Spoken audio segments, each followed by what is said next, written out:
Welcome to the Life in Flow podcast. The three of us, Yulia, Polina, and Irina, are exploring what life in flow and flow in life is. Join us as we experiment, test our diverse hypotheses, and have fun in the process.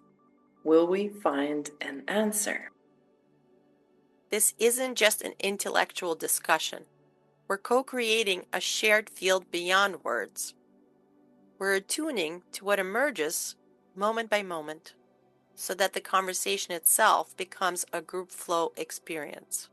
And we invite you to become an active participant in this experiment. There will be pauses and moments of silence. We leave them on purpose because this is where magic happens. Go beyond the intellectual information. Listen with your whole body and notice how your somatic experience shifts in the process. Share with us what reveals itself in the space where mind, body, and energy flow together. Welcome to Life in Flow podcast. Here we are, Yulia Bogdanova, Polina Hodova, and I, Irina Mishina, running the show today.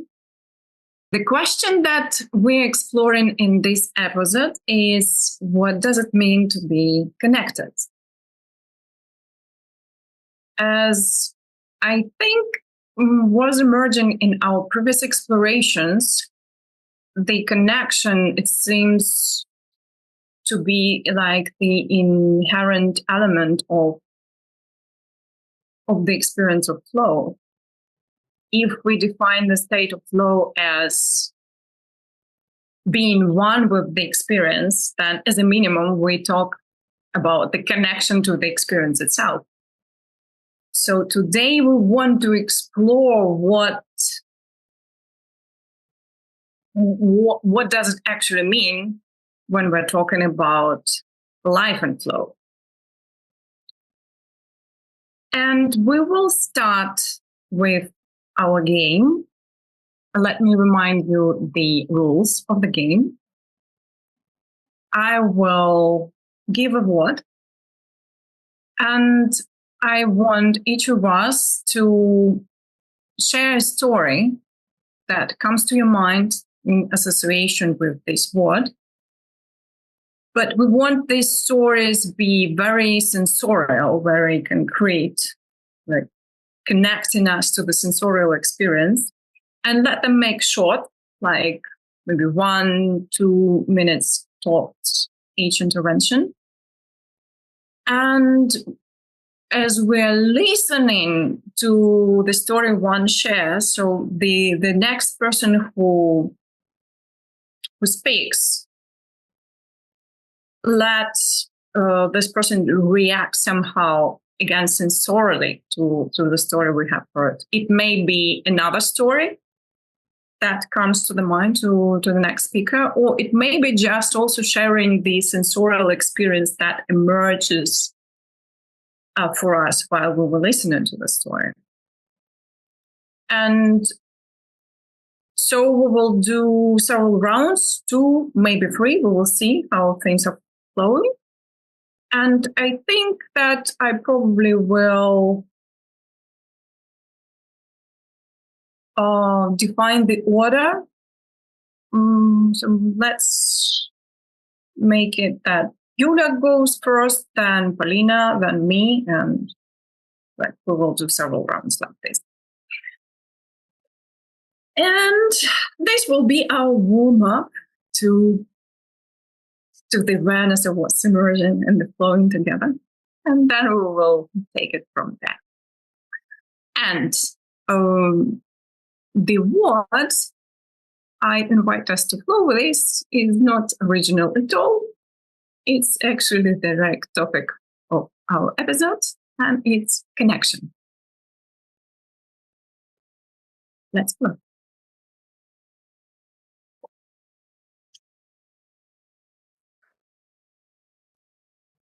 Well, A lot of stories about connection. I think what came to mind first immediately was my dog Tiffy, and it's like I think every day I'm amazed at how in tune she is with me and with what's going on and with my state. It's like I come home and she's always there greeting me.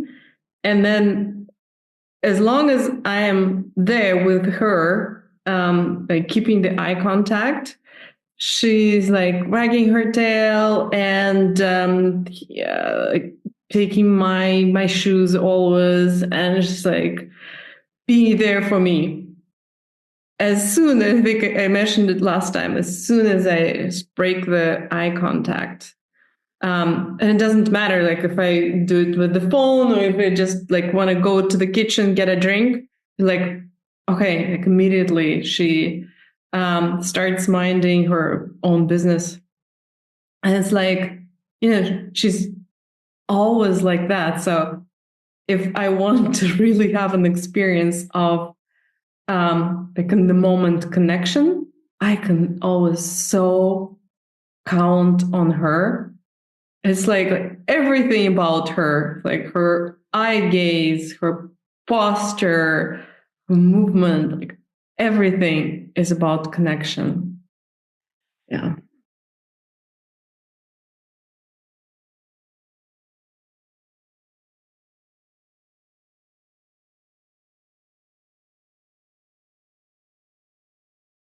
Alina? Is the game where we say words that are associated with connection, or did I misunderstand? I apologize. Sorry. It's okay. Stories. Stories about connection? Stories that comes to your mind while you listen to other stories about connection, about your connection to the sensorial experience that emerges as you listen to the stories. Ah, thank you very much. Okay, I'm tuning back in. So, I mean, of course, because Yuna's story was about her dog, I also have to reflect on mine. Yeah, I also recognize. So, in my case, it really depends on what mood my dog is in, and he's always in different moods and states. But at times when he is more, I guess, feeling better and also more happy, you could really tell because he's actually a lot more present and there's a lot more sort of resonance in the field of him being in the field. And it's really like a nice, fun experience to really connect with him. But also because of how much connection and energy and resonance there is in those moments, when it doesn't happen, it's also really like a high resonance of like, oh, it's not happening. Like he's not here. I can't get access to him. And that doesn't feel good. And I have to do a lot of like managing my state around that. And, the worries that come up, like, why is he not present and connected? What's going on? But also just kind of hold space that he's an autonomous being. He really is. And some days he feels like it and some days he doesn't feel like it. Like, connecting. And some days he prefers me and some days he prefers my partner. And some days he prefers none of us. He prefers to sit under the table and observe us from a distance. So,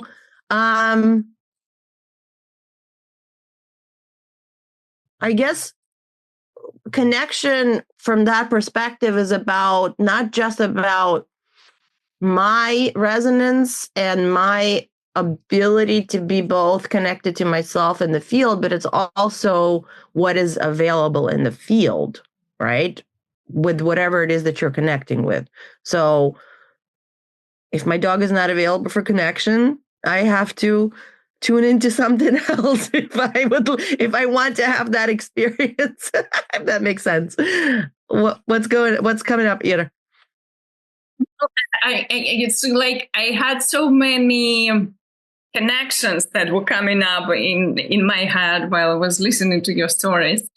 But I found curious that, like, when you started talking about what is actually valuable for me at this moment, right before our meeting, like for the podcast recording, I was recording some videos for TikTok.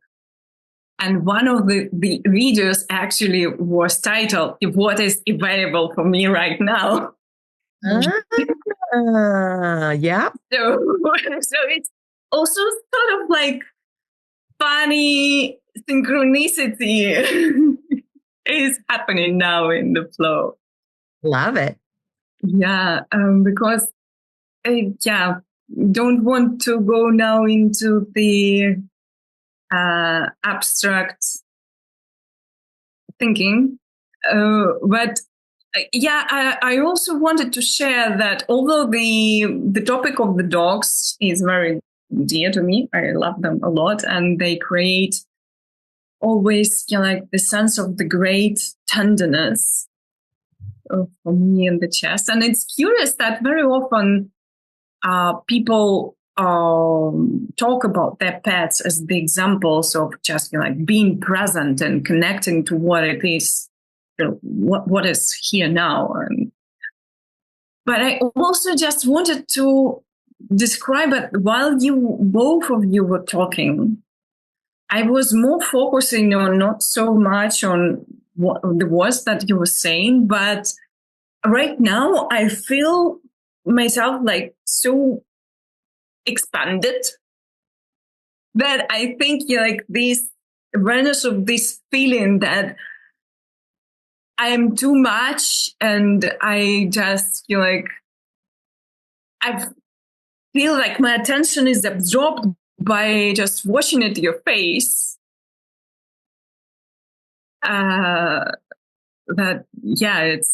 It's that is what's emerging for me at this moment.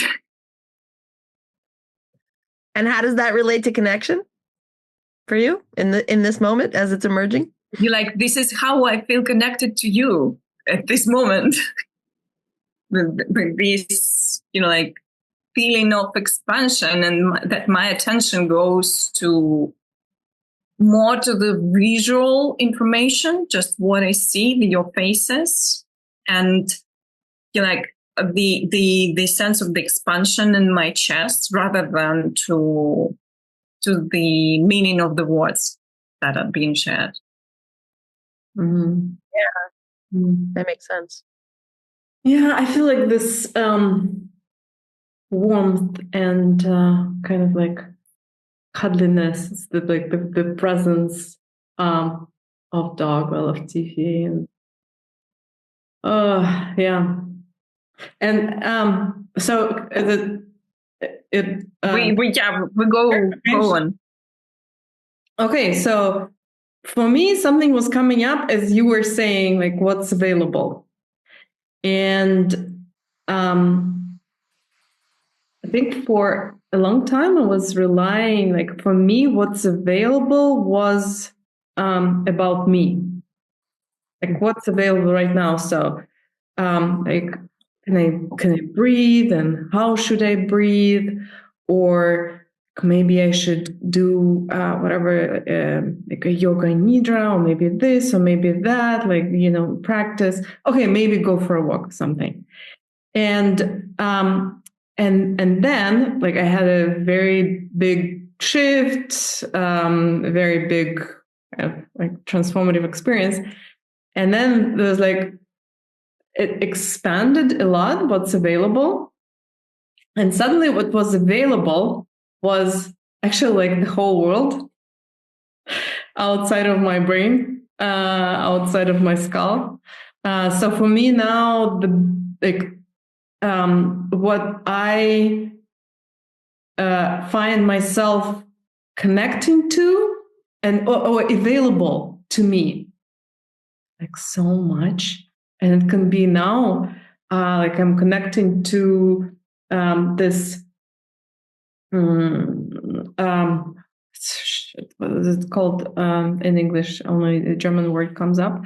But anyway, like tiny plants of chickweed, for example, that are now kind of like sprouting everywhere. So I can get out and I can connect to them. Or I have like 10 types of herb sprouts in flower tops, and like I wake up in the morning and I can connect to them, and I can connect to them as a group, or I can connect to them individually.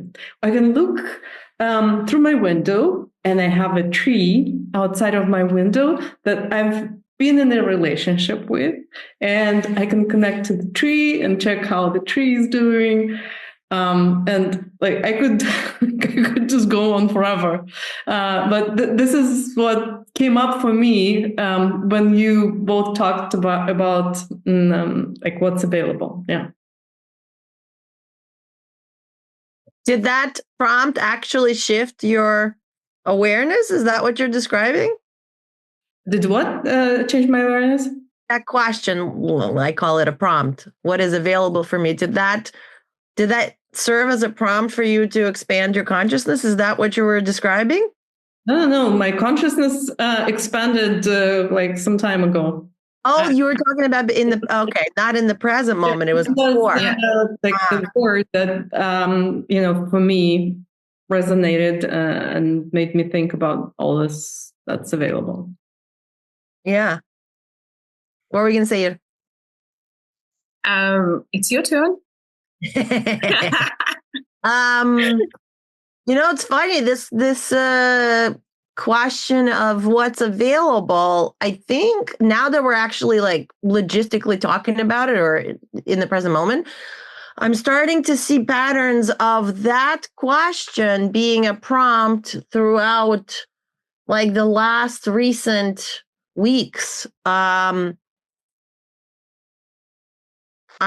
both asking the question of what's available within me as I go through the world, and I'm actually, I guess, asking energetically in terms of tuning in what's available in the world, in like the event I'm at, in the situation I'm in. And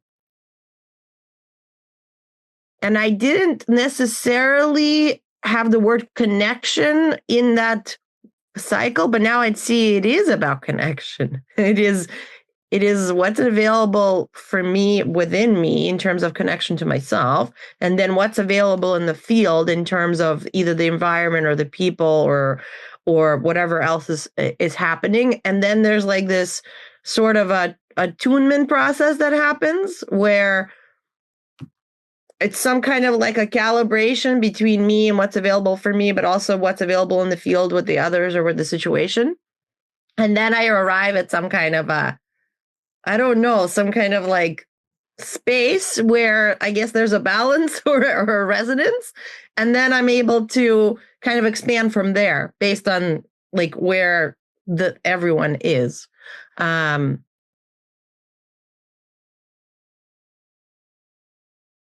Yeah, that's my share.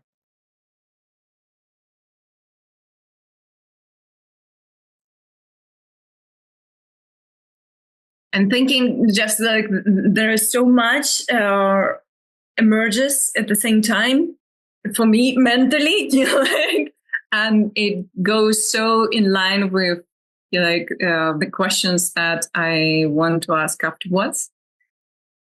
But I think I want to share this story first that came to my mind while Yulia was sharing her connection with these little sprouts and these little things.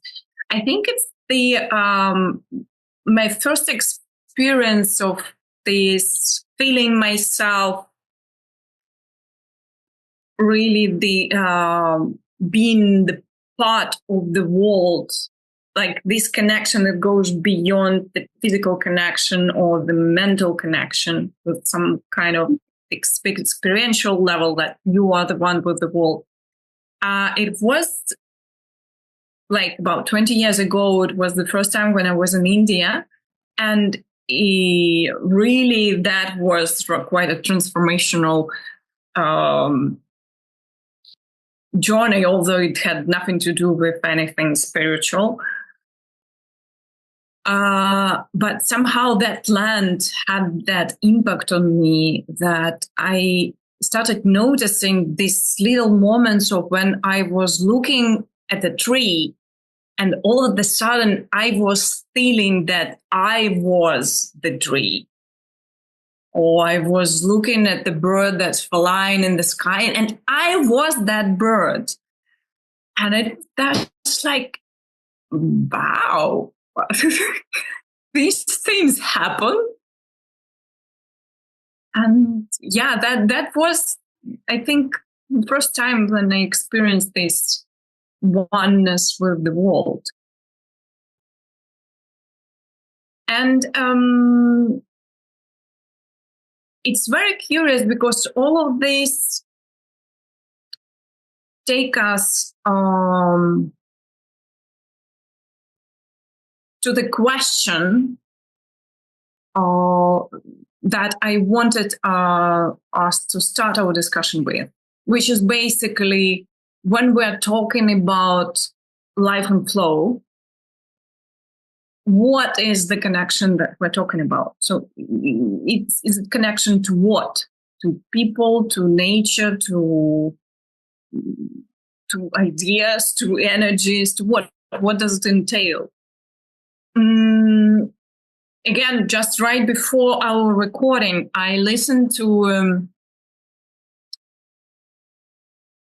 an interview with the psychotherapist that I like a lot, and she talks very often about this idea she has about that contact with life. And it reminds me very much like what Paulina says, that which means just like being very present and to see like what is available at this moment to me, and like what is emerging and what am I supposed to do with it. But I would like us really like to explore, so like this connection, is it connection to people? Not necessarily. Is it connection to the nature, to our pet dogs, to the events, to the flow of the events? Like what does it mean to be connected? So I can start what's been kind of my theme lately. So lately, somehow I was like returning back, making a circle to something that I already did in the past. And this something is like at one point I worked as a nutrition consultant. And so it was a lot about physiology, about, like knowing how we are built, how different systems in the bodies, in the body interact, and all this like physiological stuff.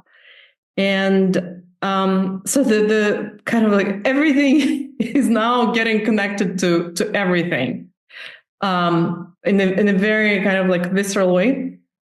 And so like and now I'm thinking about human beings as basically physiologically and neurobiologically porous beings. Porous beings, like, even if you take a single cell, like it's porous, right? It has like a filter where things are going to get in that the cell wants to get in. Things are going to get out that the cell wants to get out as waste.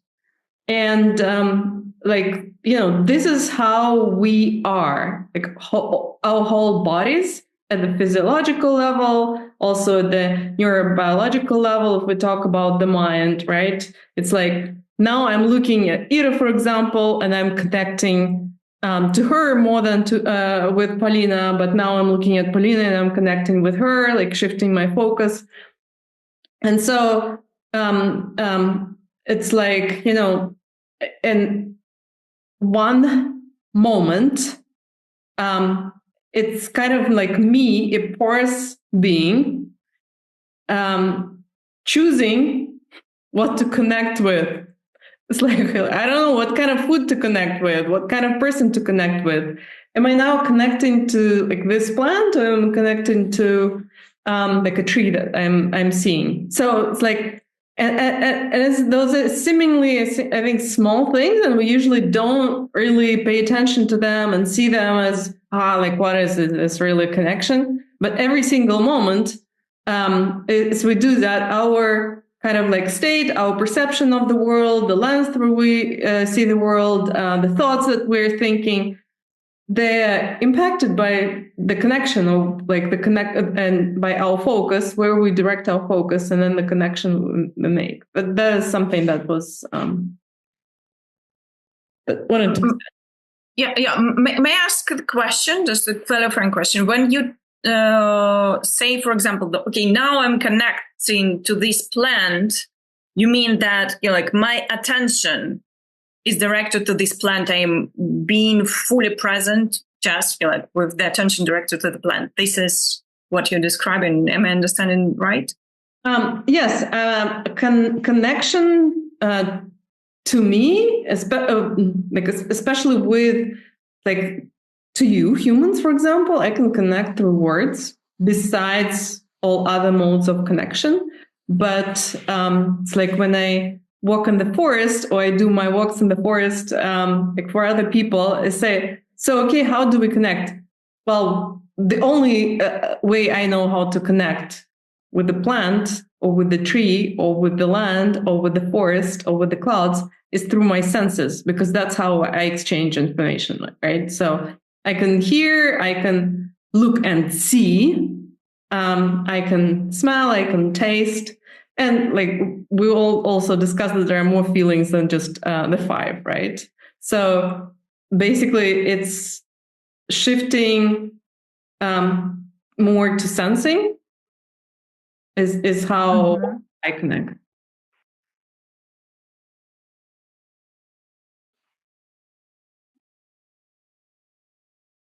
Alina, do you want something to share at this moment?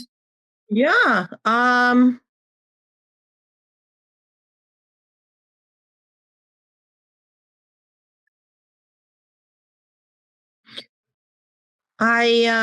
was a really interesting concept of humans as porous beings. I was like, oh, like a mushroom, like a porous being. I think so. For me, connection is actually a bit elusive in some ways, and not elusive in others. And I think in ways that it's not elusive is beyond like a language that I have for it. It's more like what Yulia is describing, more of a sensory experience. And when I am connecting, what I'm actually doing is tuning into the resonance of the thing, or the person, or the kind of the interconnection between the me and the that, the this, the this person, whatever.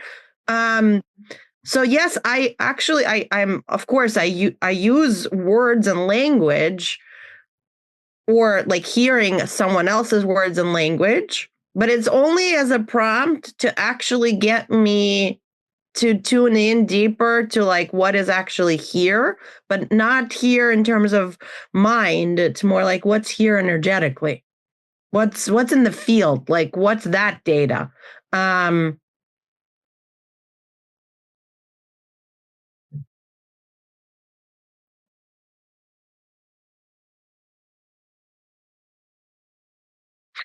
And I think it's easier for me to get more data when I do this with humans than I necessarily do this with nature. Nature has its own frequency for me. Like it's different than the frequency of humans and even animals, like dogs specifically. So it's a different quality of connection that I pick up on when I'm connecting to the ocean, for example, or a bird. It's a lot more like I'm trying to speak a language I don't speak, but I have some kind of sensory ability to tune into it. But when I connect with humans, it's more like, okay, this language is more familiar, not language in terms of words, right? But language in terms of frequency. Like this is more familiar. I have more receptors for this, maybe. Or maybe it's different types of receptors that I'm just more aware of, or I know how to like work with, because I haven't maybe spent as much time developing the receptors for nature and that frequency. And I think connection, it's actually all about connection in the end. That's what's emerging. Like as I was thinking about what we were going to talk about today, I thought about this networking event that I went to yesterday. And as I was processing, okay, like what was the point of this networking event? I know what the point is according to the people that organized it. We as entrepreneurs connecting and potentially have, referral partners, blah, blah, blah, blah, blah. But for me, when I went, it's more about, it was a gauge about how self-regulated I am and how connected I am to me after like all this work that we have done together as a group, but also that I do on my own. But also was more about like just being connected to the event, to these different people that were giving talks, to just meeting people and connecting with them, even though there's this overhanging thing we're all supposed to be doing. But for me, it was actually just about experiencing the field and these people and connecting. And I don't know that I had it very clear that that's really what I was doing. That's my goal in going until this exercise. So that was kind of cool, like full coming around, of like, oh, it's all about, that's actually what I'm trying to do. Sorry, it was all over the place, but yeah. No. It was very inspiring. I have several thoughts that come to my mind based on both what you shared, but I have a question first for you, Paulina. When you say about the the resonance with the energy and with the field, so how do you feel? Do I understand it right that it's still the sensory experience, somehow the sensory awareness that allows you to perceive these like energetical components? Yeah, that's a really good question. It is a sensory experience, but I'm not sure what sense. It's almost like all the senses, but also beyond the normal senses, because it's,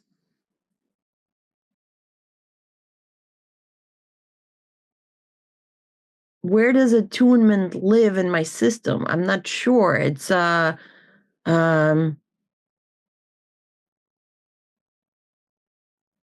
there is a physical sensation of the energy somewhere in the field. I can't say necessarily it's inside my body. I think it's more like in one of the other layers around the body, right? So like whichever layer that picks up that kind of data is what I'm sensing with, but it's not like necessarily the touch here. Like it's all of those senses, but it's for the other layer that kind of takes those sensory inputs in and actually tunes into something else even beyond it. Does that make sense?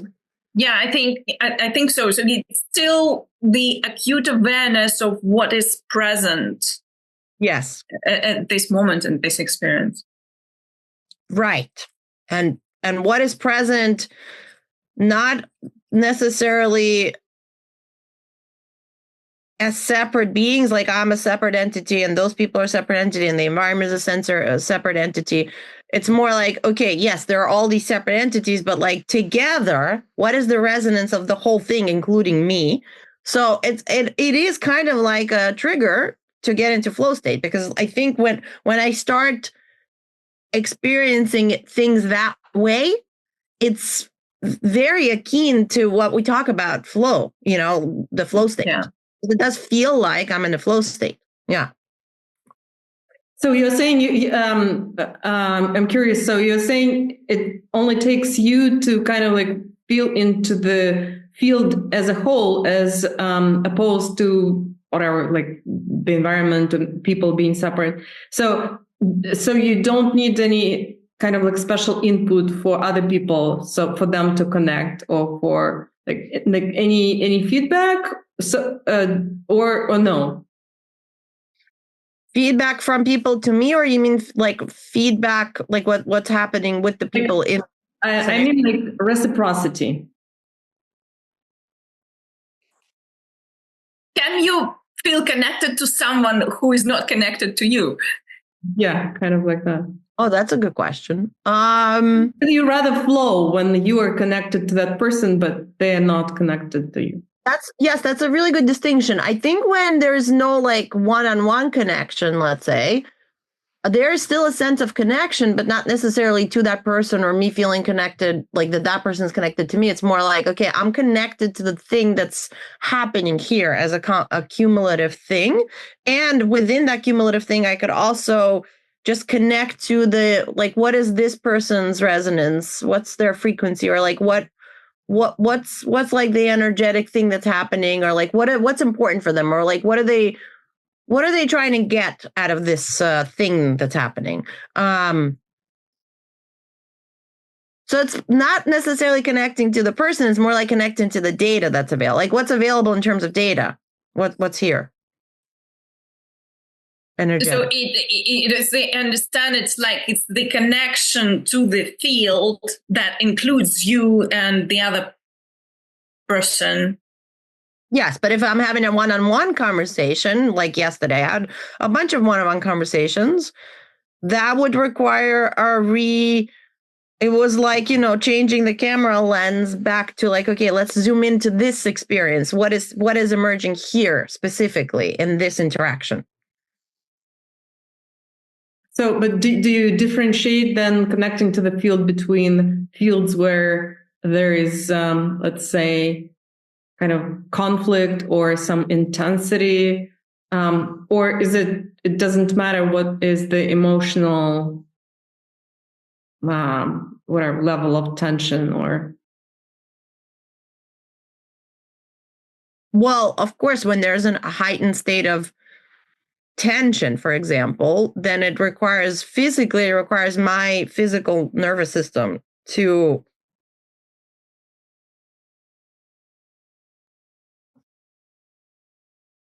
regulate, right? To regulate around the tension more in order to still be able to kind of, without judgment or fear, right, coming up in the nervous system, for me to still be able to kind of hold space for like what is emerging in this experience without really having judgment about it.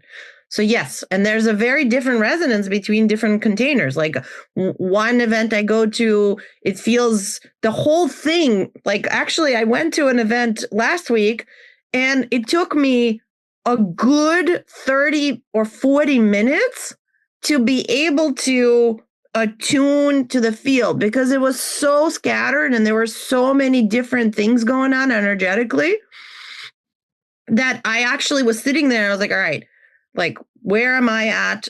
Is that like influencing this, or is it the space? Like I had to do a bunch of different tuning in and tuning out in order to be like, okay, no, it's the space, it's the and then like kind of work through it energetically in order to settle into, okay, this is the resonance of this group or in this specific environment we're in. Does that make sense? Yeah, and so yeah, I'm sorry. I like this thing that I'm trying to get, because you mentioned that this with in connection with flow. So it doesn't really matter like what the intensity is or if there is a conflict. So to get into flow is enough for you to. So when you connect, that's enough, or. Well, no, but because of the quality of the connection matters. Also, the quality of the energy matters. Meaning, it's a good question. So, like, in a space that feels, in terms of resonance, feels more disjointed, I will still connect to it, but in a different way. There's going to be less flow, maybe, or less connection, less less like things coming together in a specific way than maybe in some other environments where the resonance is higher and maybe I'm feeling better and things are just like so I don't even know which one comes first. I think it's a cumulative effect of like connection, attunement, what's available in the field, how am I feeling, right? And then all of those things kind of like me synthesizing them in order to have that connected experience and also the experience of flow. Yeah. I'm actually synthesizing this for the first time. So how does that sound? You wanted to add something, Yulia? No. I was like, now I got it. Yeah. Well, I want to recap what has been said so far, because I find it very interesting that we all talk about, first about this, the connection is presence in really like being in the present moment and the acute awareness of everything that's included in the experience. And what I find curious is that because we were talking about paying the attention to what's before us, but also Paulina said that it's like this acute awareness and of the presence, it creates the effect of interconnection, because it's actually for me to become aware of my sensory experience, of paying attention to something outside me. So I need to be connected to myself and to the world outside me. And the reason why it drew my attention is because in the world of meditation and mindfulness, and especially like the arguments of the dangers against, the arguments against this, the dangers, because many people see it as just a zeitgeist, it's a fashion. Like, and people are just doing blah, blah, blah. But you see the meditation or mindfulness is dangerous, and they're making people more selfish. They're making people just focus more on them and less focus on like the needs of the external world or the needs of the other people. But I think it's exactly the other the other way around. Like, the more we're present and the more we are connected to ourselves and their experience, the more we are connected to the outer world and to what is present with us at this moment.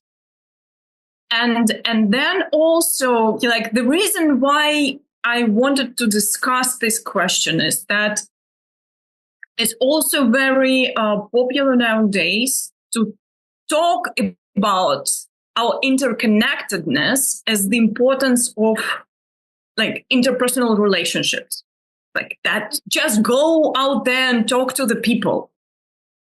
And we actually mentioned that, like, when we're connecting to people, then it's more about the language, the words, what we say, how we're connecting to the words that is being said. Not only the sensory experience, only we all know that it's very possible to feel connected to the other person being in silence. And actually this feeling of connection intensifies. Why I was concerned about this, because I was thinking, like, sometimes I'm an extrovert person, but sometimes I may be deeply introverted. So I don't feel like talking to people or going out there to make interpersonal connections. Many times in my life, I'm perfect alone. I don't want to talk to anyone. So does it mean that at this moment I'm disconnected from the world? So like, I wanted to remark that when we're talking about the connection, this connection includes everything, the connection to the people, and not necessarily relating to the people, but we perfectly may feel ourselves connected to another person just by being with this person. And not saying anything and not having any relationships with those person. It's connection to the nature, to the objects, just to everything what surrounds us, just by paying attention, being totally present. But it also this connection just to the flow of events, to the energy, as Paulina describes. So just like what is emergent and what is present does not, it's not only really like these five senses we all know, but as Yulia likes saying, like we actually have, how many senses we have? 53. 53. So, right. So like this presence and this sensory awareness is so rich and complex that it's not just like what we touch and what we hear and what we see. And I think the more we're aware of everything we're present, the more we feel connected, even if we're just sitting at the table at home and not doing anything.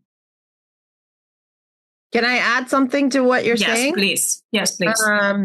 There's also the connection without even being present to one another physically, or even, like I feel connected to the two of you at a very long, we are so far away, geographically, but also we only speak once a week, or, right. Sometimes twice a week.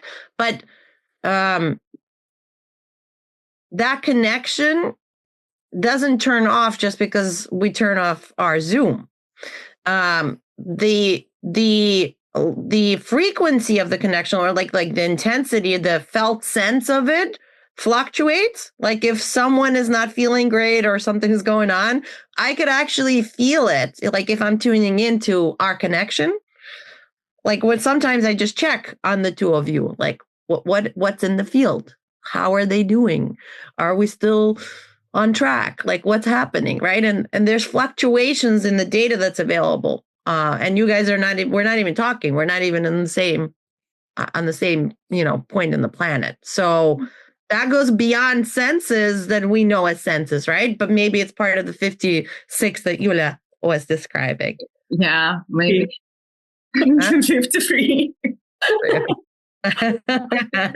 Yeah, and I totally agree. And that's why I always say that to make impact on the world, it's not necessary to go out there and to do something. Well, unless, of course, your presence, your awareness of the energy of what's available says to you that, okay, yeah, what's emerging for me now is to go out there and to do something. But even just like when I'm alone in my house, I'm not talking to anyone, I'm not looking at anyone, but I'm shifting my state. It shifts the state of the world. And it may have an impact on my neighbor, or on some of you, or on some person who somehow has been in contact with me. And that's why this person is connected to me at a certain level. I wanted to say two things. The first one, in response to what you shared, that when we connect ourselves, we're more connected to the outside world. And I think it's like meditation or breath work. It's like we've been down that rabbit hole, right? So it can be very different. And I've worked with people who would meditate, and the whole point of meditation was to disconnect, spiritually bypass. And so like in my own experience, I think I was able, since I have been doing breath work and all of this nutrition consulting and all of those, some kind of practices, a lot of them somatic, but I cannot say that this made me kind of like connected to the world, really. I still somehow did not really, I guess it was like the wall of separation between me and, well, me including all humans and the rest of the world. So it's like, I guess there was like an interchange or interconnectedness. Yes, I would like go and look at the tree, but I would not really like feel anything, that the tree you're reciprocating somehow, or so that is kind of that is a question for me. And the other thing I wanted to say is that actually when we talk about connection is also about like what we filter out and what we disconnect from, because it's like, as I often say, we like have $100 of our attention or our capacity, mental, sensorial, whatever, and it's like how well we are connected, or how if we benefit from the connections and interconnectedness depends on like how aware are we, like what are we tuning out, because we are porous beings, like we have to be very careful about what we stay connected with, and it can be like people, whatever, events, because as they say, and neurobiologically, I think even Dan Siegel says that like right, that it's not like our thoughts are often not our thoughts at all. They like, for example, geographically closeness to like certain areas where certain events took place, or to just like disturbed habitats, for example, to war zones, like, or like we all come from Russia, right? And there is like a lot of stuff going on there. So it's also like a very, I think, critical skill. And maybe connecting is easier than being able to kind of like actually disconnect from some things and protect yourself. I don't know. Or to filter out the connections on what's coming through these connections. Or tune in and tune out. I mean, it's really just kind of, I think, lowering the volume on some things. They're still there. You're just not putting your focus and your attention on them. You're focusing on something else. Well, there is also like a way to kind of, I don't know, for me, kind of to disconnect, because I had like two experiences of burning out. One working at Greenpeace, where I was really taking in everything that's related to environment and environmental destruction, and that's a very kind of big topic nowadays, where people do that. And the second thing is like the nutrition consulting practice was I was taking on everything that people were bringing to me, basically. And so my kind of thing of how I was able to cope with that is to learn to, well, at least temporarily, disconnect. Oh, there's also like empathy versus compassion, right? It's like, this is my state, these are my kind of like emotions and my field, and this is your field. I do feel for you, but not with you. That's right. I want to take us to the next question, and we're going to like just for 10 minutes, and then we will do the closure for 10 minutes, because it's really related to what Yulia has said before. When she said, but I was doing all these things, but I still felt the wall between me and the world.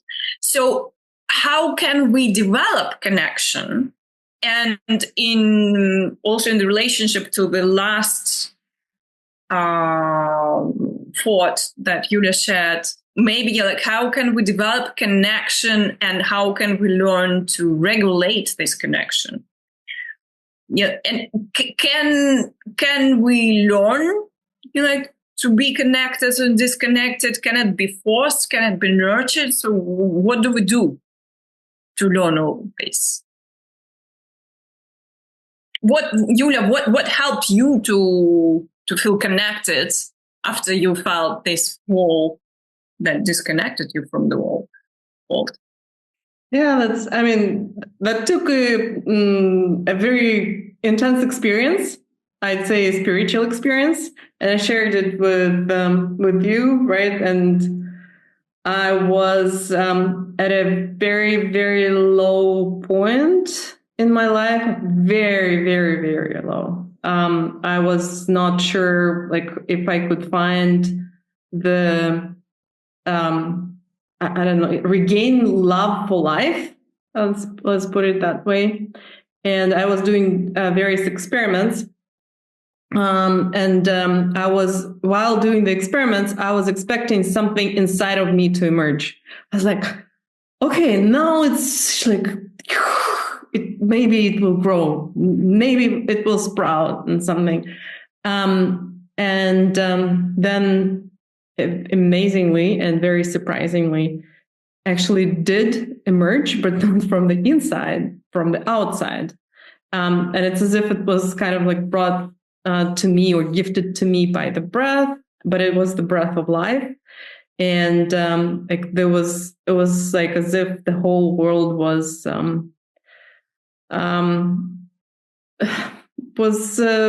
giving its love to me. And this was for me the experience, and it's so interesting. I was thinking about it because I actually, all my life, I thought I was very well connected to the outside world or to nature, because I grew up in a village in Russia. I was forced to be in the fields, in the gardens, getting my hands dirty, working barefoot, like being with dirt all the time. And of course, I worked then at Greenpeace and stuff like that. And interestingly, all that time, there was always this wall. Like me, I'm so different. There is no way for us to really to exchange, to be equal. I guess that's how I am explaining it to myself. But I'm not quite there yet with my explanations. So you say that you needed some kind of spiritual transcendental experience that shifted for you this perception of connection to the world.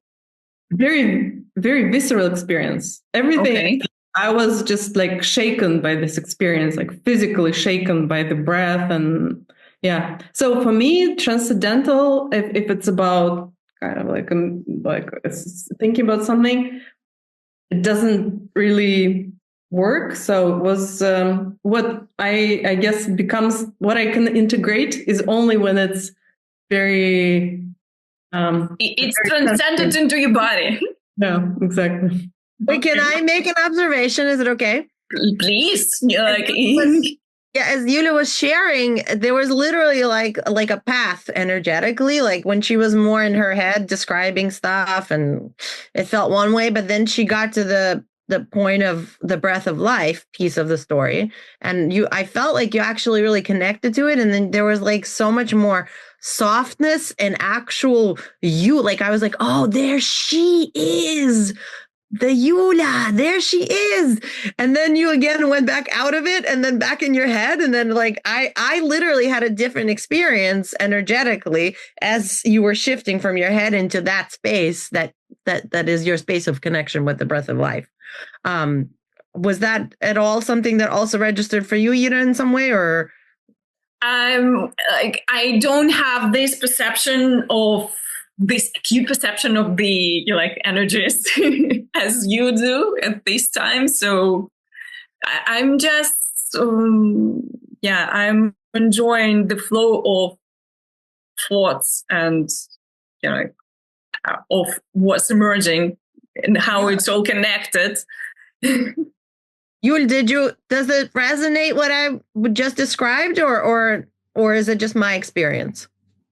No, probably because I had feedback from quite a few people that with whom I shared the stories, that when I start talking to it about it, that something changes and they feel it. Somehow it happened almost a year ago, and every time that I'm able to connect to it as if it happened yesterday. That is a really cool thing. Yeah. Cool. It's like a time and space that's actually still available for you in the field that you can come back to. Like, even though it's in the past, but it's actually not in the past. It's still it's here. Yeah. Is that what you're describing? I think so. I mean, that's a good way to put it. Yeah. Cool. So, Paulina, what do you think? How can we develop connection? If we can we develop connection? Can we? Yeah. So go ahead. Sorry, finish your question. No. Just yeah. Can it be learned? Can it be forced? Can it be nurtured? Or we just need to wait for a miracle to happen? Actually, it's all of those. As I reflect on my life, it could be forced, it could be learned, it could be lost, it could be nurtured, it could be transformed, it could be evolved. Yeah. So, I mean, I have also had a huge transformation right in the last year and a half. And I also had a very, very low period of time when I felt completely disconnected from myself. I felt completely disconnected from all people in my life. I felt completely disconnected from life itself. I lost the concept of like, what is the point of all of this for a bit. And then through embodiment practices and my connections with people like Yulia and a bunch of other things that happened, eventually me coming back to the body, which is, I already shared, I think, in another one of our episodes, nurturing, like growing my connection to my physical body in a very directive and intentional way, helped me to get connected back to the sensors that are wired for joy and happiness. I don't like that word, but like something in that direction. Pleasure and, like the positive aspect of the connection that is here and my ability to connect to it. And the more I practiced those embodiment, the practices, the more I practiced, the more the levels of it grew and changed and evolved. And so it's absolutely a skill that can be learned and needs to be learned and nurtured. And it also needs to be reevaluated at some points, because like, again, for me also, meditation used to be all about escaping the body and escaping this time and space. And now I'm actually using the body to get deeper into the meditative space in a totally different way. And that connection with me, like all of me, not just like my spiritual me, but like all of me, the physical body, the energetic body, all the bodies, all the sensations, that creates connection to me, which in turn allows me to tune into the field more, into other people, and be connected to other people and the field more. Because when I am disconnected and dysregulated, I'm scattered. I cannot even, there's no way I could connect to, I could still connect to the field because I do still have those abilities, but it's not going to be the same type of connection. And I'm not really going to pick up data in a way that I pick it up when I'm really regulated and connected to me in a regulated way. And then I'm picking up data that's not colored by the dysregulation that I'm experiencing. If that makes sense. Does that make sense? Yeah. Yeah, I think I will agree with both of you. I think, first of all, I also see it as a skill that can be trained. And for me, it actually involves training several skills. And the primary one for me is really like the training one's attention, because this is what we started with. Like being able to direct my attention deliberately is the key for being present. Because if my attention just goes as it wants, I'm not present. I'm somewhere in my mind.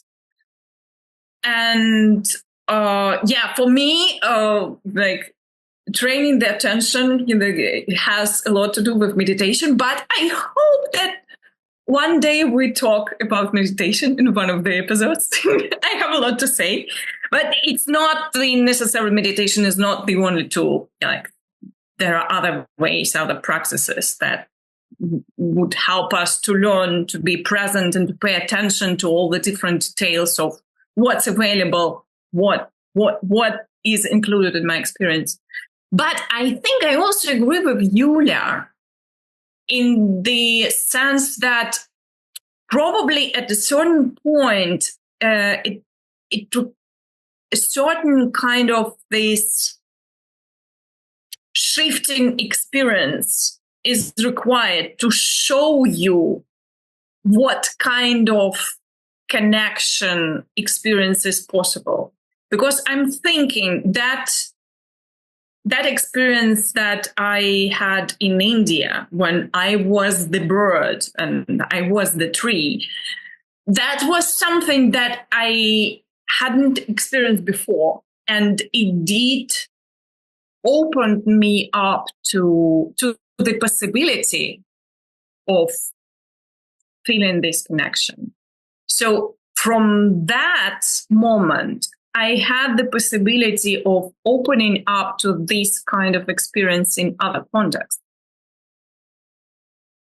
And it is probable that this is something that is just emerges at a certain moment and just happens.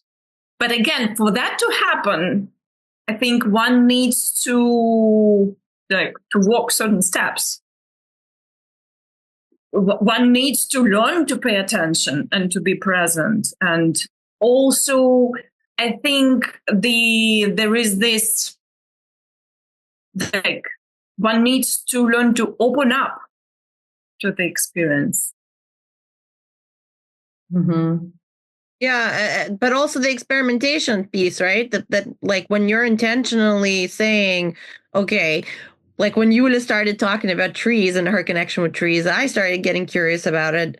And I've never been intentionally curious about it. And now I'm actually intentionally curious about it, which means I'm giving myself the opportunity to explore something that just wasn't part of my consciousness and put my focus and attention on it and experiment with it and see whether there are receptors that I have available to me that I could develop further. Just like when Yulia and I, we were looking at my hand and Yulia was telling me, oh, look at all the different things. And I was not even used to doing that. It was like a crazy new thing.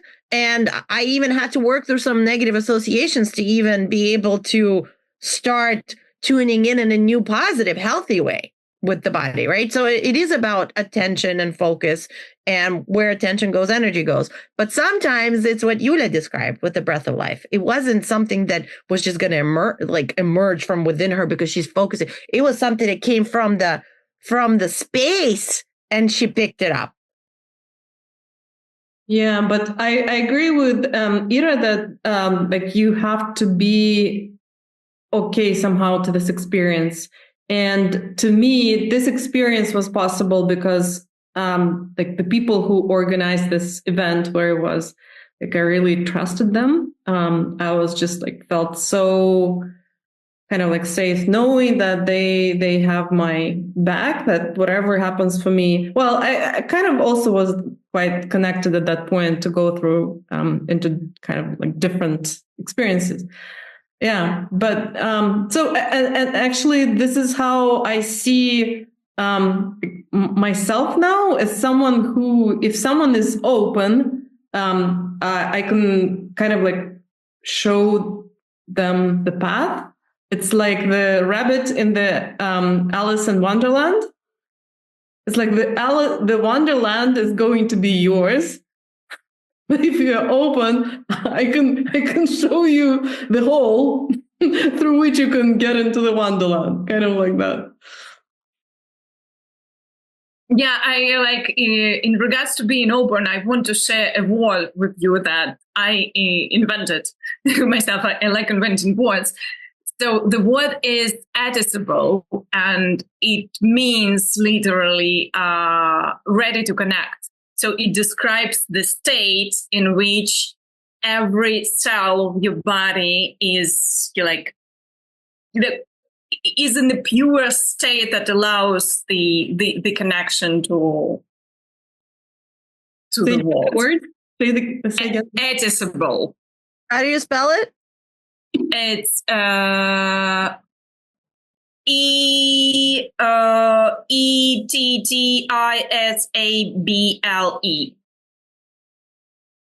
Okay.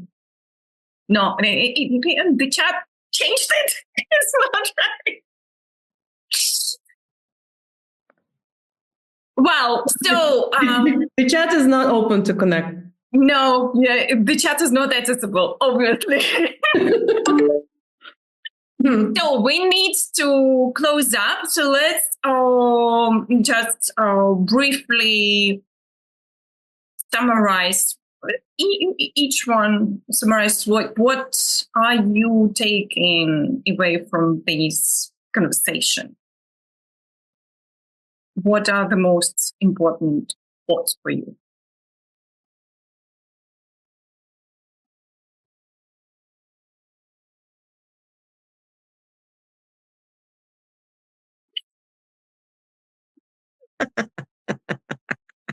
Because like from what I have heard, really like the connection is being present to the experience, to what is available at every moment in all 53 senses. Like the awareness of like all our common senses and beyond, to the energy, to the flow of light, to the flow of the events. It doesn't have to be the connection to the people relation-wise how we're used to.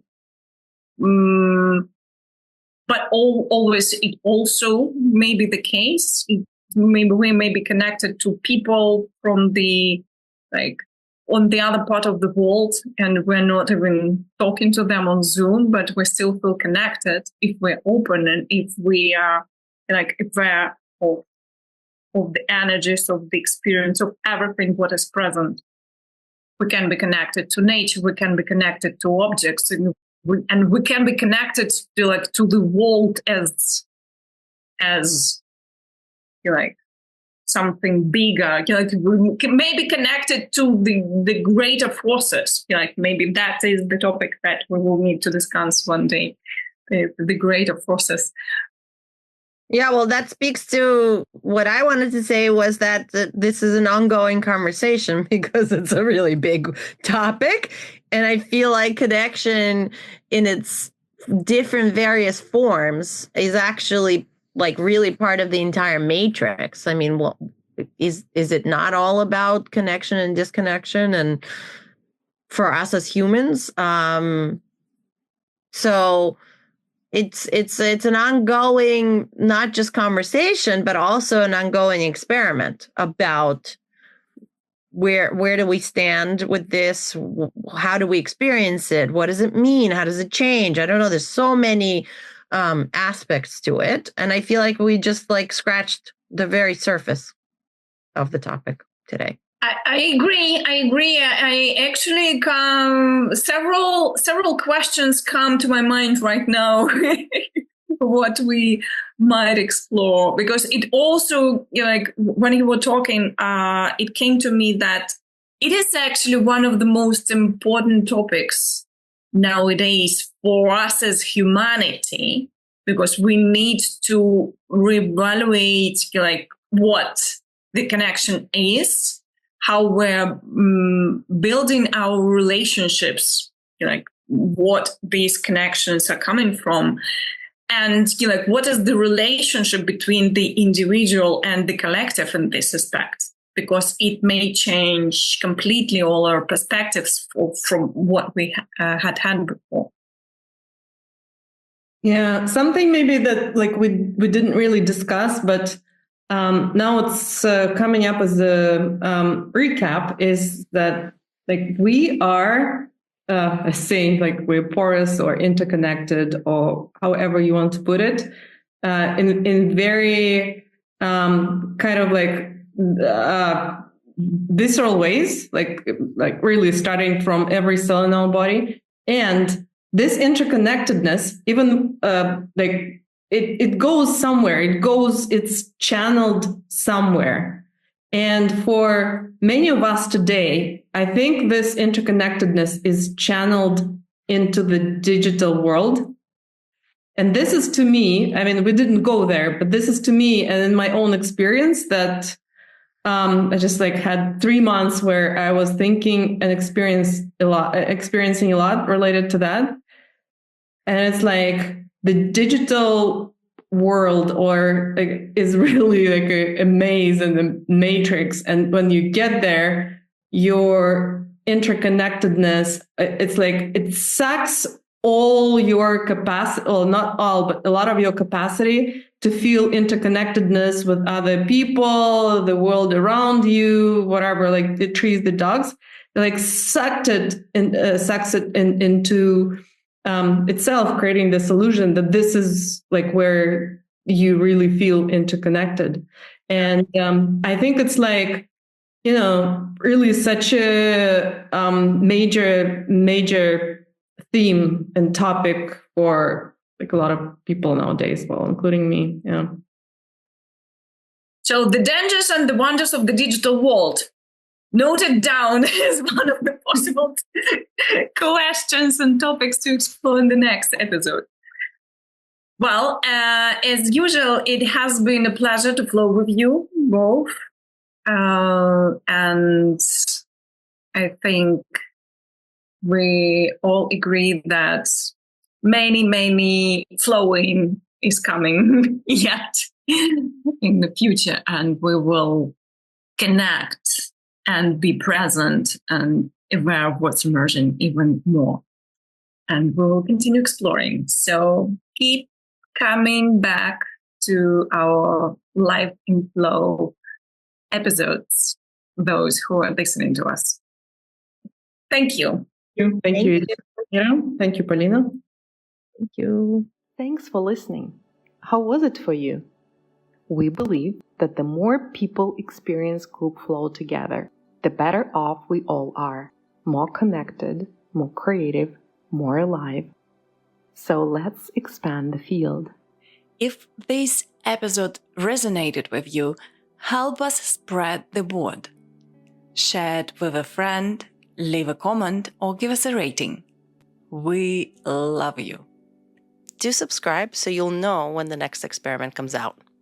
You can also connect with us on our Life and Flow group Substack. We'd love to hear from you. Let's keep flowing together.